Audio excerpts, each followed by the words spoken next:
Teraz nám prípada taká milá povinnosť vylosovať všetkých víťazov, všetkých súťaží, ktoré sme si pre vás pripravili.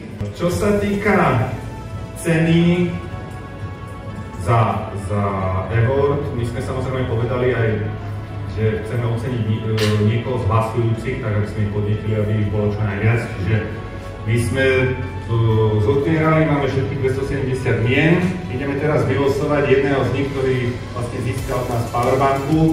Budete môcť vy všetci vidieť, že sme to robili zodpovedne a dosvedčiť, keď by náhodou niekto sa ozval, takže to bolo tak. Tibor, prosím ťa, pusti.